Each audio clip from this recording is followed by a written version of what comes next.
The night my family laughed at my invention was the night something in me changed for good. It wasn't a slow realization. It was an instant, violent shift in the tectonic plates of my identity. I am Elena Vance, and for 32 years, I played the role they assigned to me, the quiet one, the dreamer, the sister who worked a stable job while chasing hobbies that nobody took seriously. But that night, as the sound of their mockery bounced off the dining room walls, I realized that I had been chasing approval from people who only valued me when I stayed small enough to entertain them. I had invited them over because for the first time in 2 years of secret labor, I truly believed I was ready to show them the future. Instead, I showed them a reason to pity me, and that was their final mistake.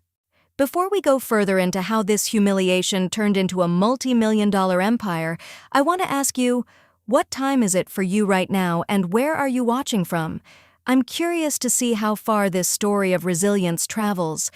For nearly 700 nights, I had poured everything, my savings, my pride, the very marrow of my energy, into a device I believed could save lives. It sat on my kitchen counter beneath a clean white cloth, compact and quiet. It wasn't flashy. It didn't have neon lights or a sleek metallic finish that would impress shallow people at first glance. But inside that casing was a sophisticated array of sensors designed to do one thing: catch the silent whispers of distress in our pets before they become screams of terminal illness. I called it VitalSense. To me, it was a mission. To my family, it was a gadget. I still remember the smell of that dinner, roasted chicken and garlic, the domestic scent of a happy family. The soft scrape of forks against porcelain was the only sound before my older sister Hannah leaned back in her chair. She has this way of looking at me, a slight lift of the chin, a smirk that says she's already decided I'm inferior. She glanced at the covered device and didn't even ask what it was.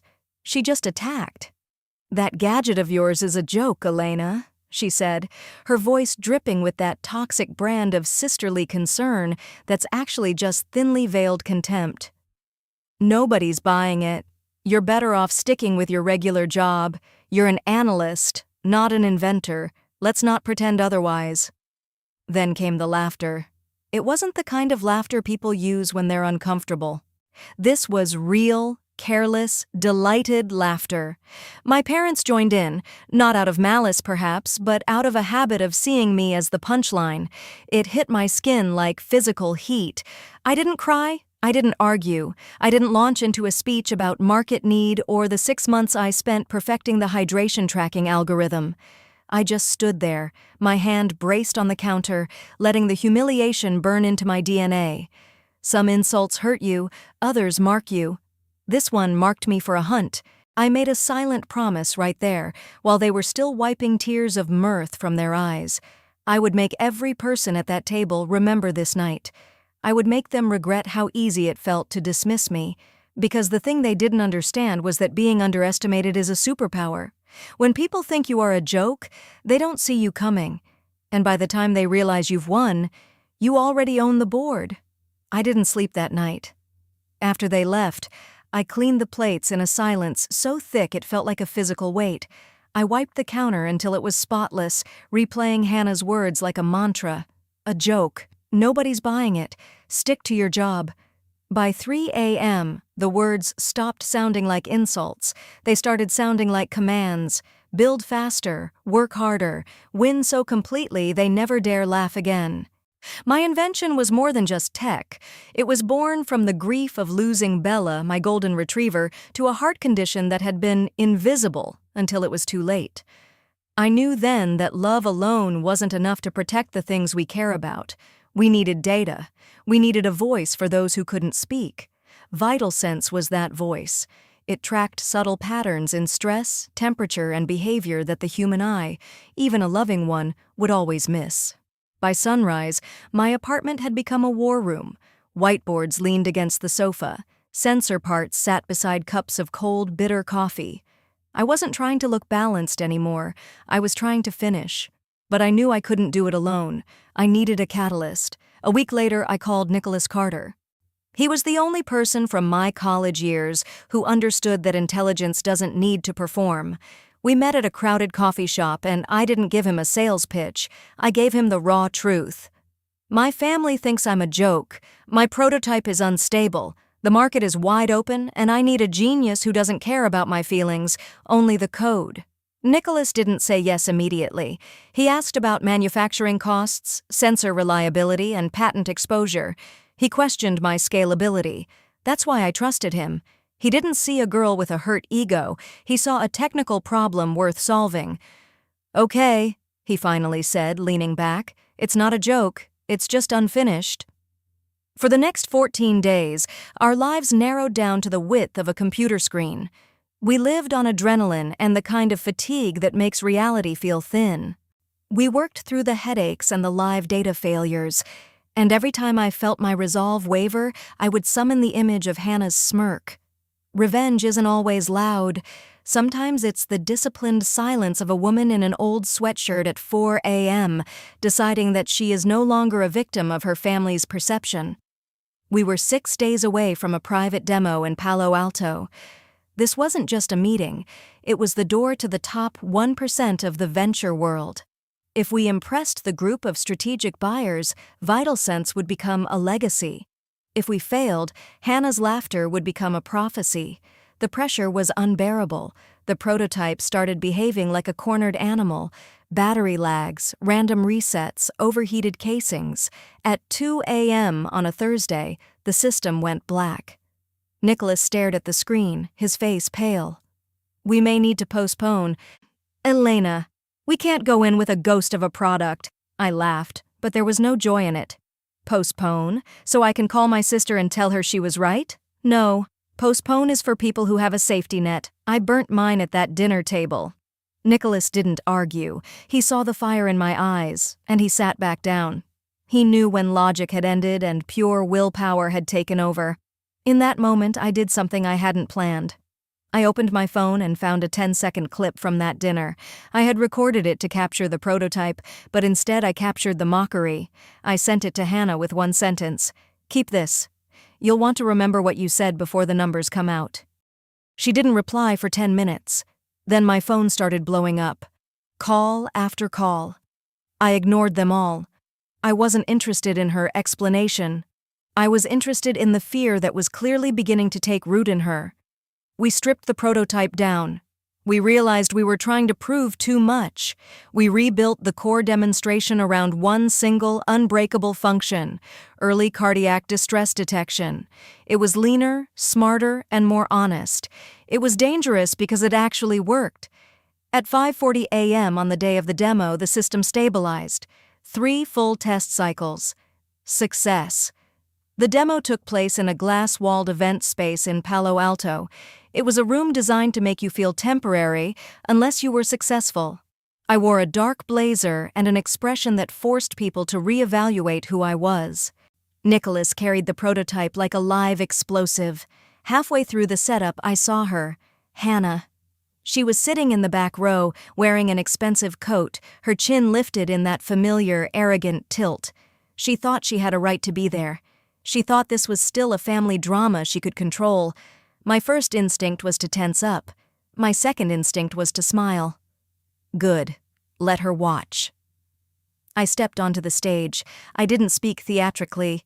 I spoke with the authority of someone who had survived the worst thing a person can face, the betrayal of their own blood's belief in them. I described the gap between love and data. I showed them VitalSense. The room was cold at first.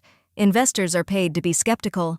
But as the live data feed from a test animal in a remote facility began to populate the screen with perfect accuracy, the energy shifted. It didn't look like warmth. It looked like focus. Then the display froze. A jagged flash of ice went through my chest. I saw Hannah lean forward in the back row. She wasn't worried. She was expectant. She wanted the collapse. She needed me to fail so the hierarchy of our childhood would remain intact. I didn't panic. I stepped closer to the device, manually reset the sequence, and addressed the room. "If you build anything real," I said, my voice steady, "you build it through failure in public. So let me show you the part that matters. Recovery." 12 seconds of silence. Then the feed snapped back. The alert model triggered perfectly. One of the lead buyers from a major tech conglomerate leaned forward and stopped taking notes. He was sold. I finished the presentation, but before I stepped down, I looked directly at the back row. This product is dedicated to everyone who has been told their idea was too small or too foolish. Sometimes the joke isn't the invention. Sometimes the joke is the person arrogant enough to dismiss it before the world gets a chance to answer. The room exploded into questions, not if, but how much and when. As I walked off stage, I felt a sensation better than vindication. I felt sharpened. Public success in front of your doubter is a chemical rewrite of your soul. Hannah cornered me in the lobby. She looked polished, but I could see the cracks. "Well," she said, folding her arms.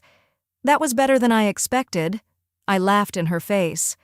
"Better than you expected? How generous of you, Hannah." "Don't be smug, Elena. I came here to support you." "No," I said, much stepping closer until she had to look up at me. "You came here to see if you needed to keep laughing, but the joke's over, and the bill is coming due." "You're being dramatic," she snapped, using the old family weapon of gaslighting. I didn't argue. I just showed her my phone. It was an email from a contact in the industry. Hannah worked for a brand strategy firm that had a major contract with a competitor of mine. In the post-demo discussion, word had already traveled. An executive from her firm had seen the video clip of her mocking me, the one I had accidentally let circulate in certain professional circles. They saw her as a strategic liability. How could she lead strategy for a pet tech client when she couldn't even recognize a revolutionary product in her own dining room? The color drained from her face. "You sent that video to my boss?" "I sent it to the world, Hannah. The market handled the rest. Arrogance has a high interest rate." "This could cost me my job, Elena. We're family." "We were family at dinner, too," I said, "but you chose to be a critic. Now you get to live with the review." The next 3 weeks were a blur of multi-million-dollar valuations and acquisition structures. The final number was life-changing. It was the kind of number that doesn't just buy a house, it rewrites your family history. It turns every mocking comment into a testament to your brilliance. My parents tried to mediate. They called a second dinner at a high-end restaurant, the kind they used to perform Unity. Hannah was there, looking smaller than I'd ever seen her. She had been suspended from her firm. "Do you want me to lose my job?" she asked, her voice cracking. "Did you want me to lose my dream?" I countered. The silence that followed was the most honest thing that had ever happened in our family. My mother tried to talk about healing, but I wasn't interested in a peace built on my silence. "Fragile peace is just maintenance for the oppressor," I told them. I stood up, laid enough cash on the table to cover the meal I hadn't touched, and looked at them one last time. "You all laughed because you thought I was safe to dismiss. You thought blood would protect you from the consequences of your contempt. It won't. If I ever open the door to this family again, it will be because you learned to show up before the money, not after it." I walked out into the cold night air. My lawyer called. The deal was signed. I was free. Some people think revenge is about shouting. It's not. It's about the silence of a doubter pounding on your door while you've already moved on to a world they can no longer afford to enter. Dreams aren't jokes. They are the only things that are real. And if you're watching this, feeling like the punchline of someone else's story, remember Elena Vance. Let them laugh early. Let them mistake your patience for surrender, because there is no sound more satisfying than the silence that follows your victory. The team behind this story is dedicated to creating content that inspires and teaches. While this story is a fictional representation of the underdog spirit, the lessons are real. Your value is not determined by those who cannot see your vision. If you were in Elena's position, would you have protected your sister? Or would you have let the consequences fall where they may?